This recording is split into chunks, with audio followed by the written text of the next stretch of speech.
totally worth coming up here. When I arrived in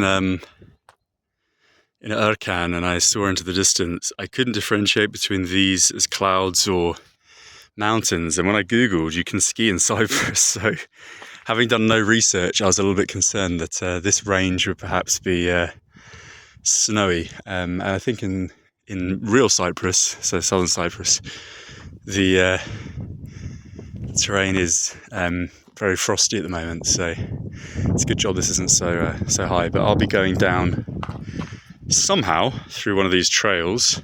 I'm hoping I can just cut down straight through here, but looking at it, I don't see any real paths on this side, which is really unfortunate, and it would just take too long to cut my way through the actual kind of like wild terrain. So I'm going to have to double back, which is going to take an hour and a half to the junction, and then work my way down to this town here, and then I'll hike along the coast. 25 k's. It's by the time I get back to the junction, hopefully it's going to be before 12.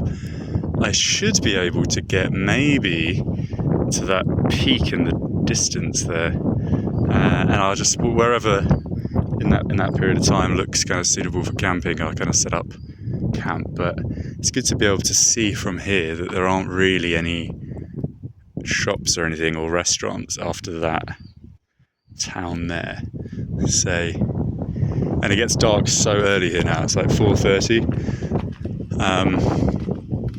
which is kind of annoying actually, because obviously, like, you know, I don't have the battery to just play on my phone and do stuff in the tent, and I need to actually charge somewhere today as well.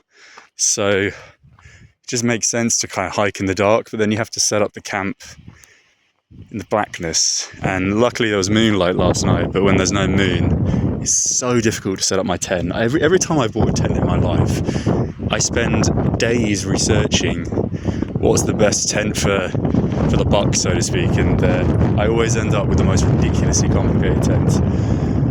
So it's not really ideal, but yeah, we just have to make do. I'm the first person in this castle, aside from, I guess, whoever's parked down there, which I thought was the clerk, but the office isn't open. It's 9 o'clock, so we've got 3 hours to get down to the coast, hopefully. Well, 3 hours to get to the junction, and then we head to the coast. Here's the first glimpse of the castle. It's actually awesome. I know it's quite heavily restored, but still, what a position, what a place. And I'm not going to go into one of my rants about what I genuinely think this is made up from, or why it's here, but perhaps later.